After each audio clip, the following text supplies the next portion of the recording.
The morning milking at the Angus family farm at Ondert in southwest Victoria starts well before dawn.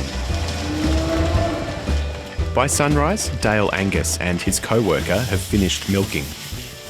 Yeah, milk mainly Frisian cows. We've got a few crossies in amongst them there. We're milking 367 there at the moment. They're doing about 24 litres and 1.8 solids a day. Milk solids refers to the dried powder left after the water is removed from liquid milk, and that's what processors pay for. At present, there's fierce competition for it, but producing it takes serious commitment. 7 days a week, 365 days a year. Dale's out of bed 4:45 every morning. We have cups on here at 5:15 every morning. We're exceptionally lucky that we've got a really strong team of employees behind us as well. We can't run this operation by ourselves. Just now, the pre-dawn alarm isn't so painful.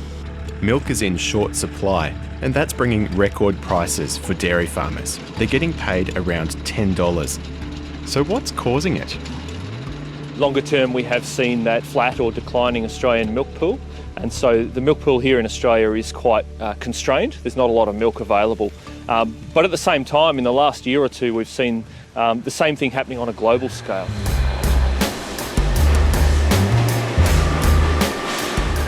The competition among processors is fierce, pushing the milk price to new levels. I think the increase in price is driven really by two things. One is strong local demand for milk, new entrants into the market, the bigger players and players like ourselves growing, which is a fantastic story. So that increased demand, and then couple that with limited supply or reduction in supply, is putting the competition at the highest level, and that really is coming through at higher farm gate prices. All of that is good news to dairy farmers. So global milk production has been tracking below last year, and while demand has been quite stable, that means that there's tight milk supplies everywhere. And so we've seen commodity prices moving up, and that's being passed through the farm gate. Bulla Dairy Foods produces a range of ice cream, table cream, yoghurt, sour cream, cottage cheese and imitation cream under various brands. 3/4 of it is for the Australian market, the remainder to export. We're a proud family business, 112 years. We've lived through world wars, famines, droughts, and we're really excited. I think this is a really exciting time for Australian dairy, and Bulla is just really proud to be part of that success story. At present, the dairy industry is buoyant. It's a far cry from where it was a few short years back.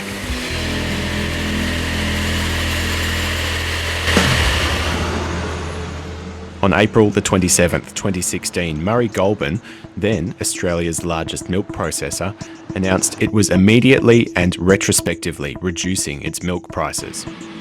Suppliers had been banking on a milk price of around $5.60 per kilogram milk solids, but that was cut to between $4.75 and $5.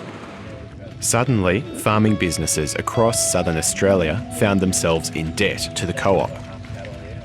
We had a lot of farms exiting in the wake of the step downs and those challenging seasons as well. Rebecca Casey was one of the thousands of dairy farmers caught in the crossfire. For her and her husband, it meant the loss of 2 years' income.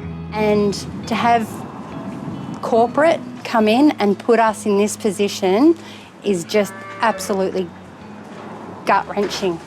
This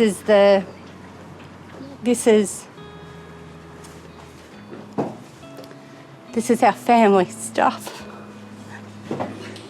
The Caseys managed to weather the financial storm, but ultimately, Murray Goulburn, a farmer-run cooperative, was sold to Canadian multinational Saputo. Murray Goulburn's CEO, Gary Halou, was fined $200,000 by the corporate regulator for knowingly misleading farmers about their financial returns.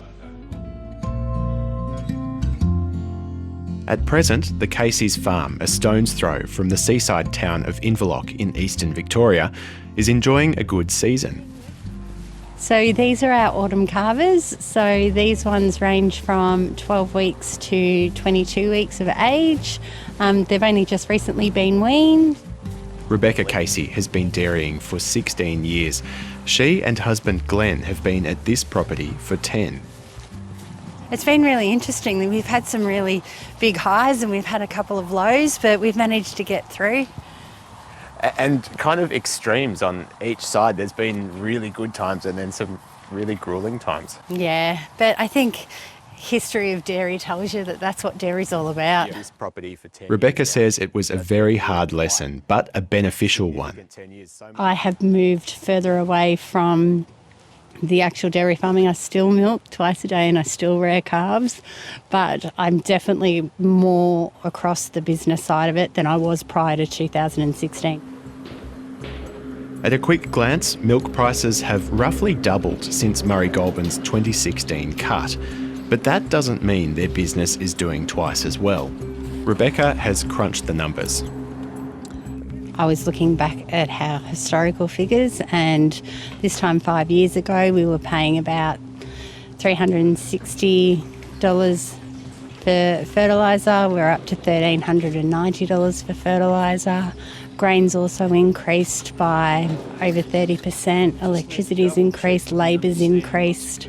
So from back in 2016, my actual operational plus labour costs have increased by 181% and my milk price has only increased by 63%.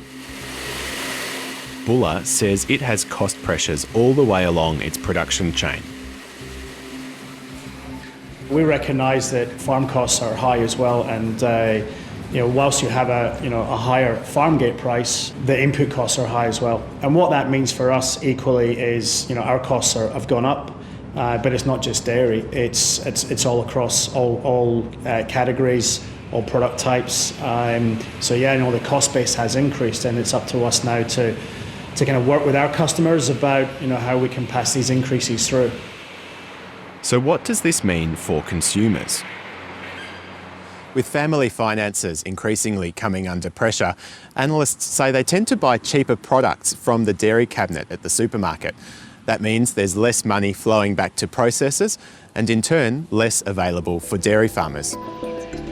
The major supermarkets have already increased the cost of home brand milk, and branded products are also set to rise.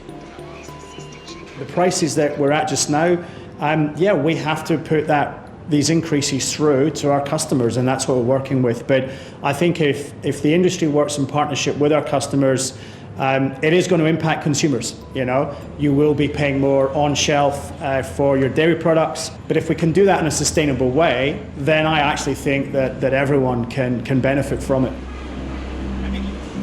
But high input costs aren't the only thing keeping the Caseys awake at night. The threat of foot and mouth disease arriving in Australia and the impact it would have on markets is also front of mind. If foot and mouth does arrive on our doorstep, by the time it's here, it's too late. We had the conversation last week about selling all the cows, just because of the external threat that we're currently facing. So is Buller worried about retaining its dairy farmer suppliers? I think we've got a really good relationship with our suppliers. We made a very strong commitment on being competitive. Very proud dairy business. We need milk. So we really have to build a very credible relationship with our suppliers based on trust, honesty, transparency. And I think that's really stood us in good stead. And whilst there's been increased competition this year, we've retained a large part of our supplier base. We've attracted new suppliers. I think people really love the Australian family dairy story. We're not a global multinational. We're a proud Aussie business. Privately, among senior industry figures, there's a belief that some of the newer processors may not survive paying such high prices.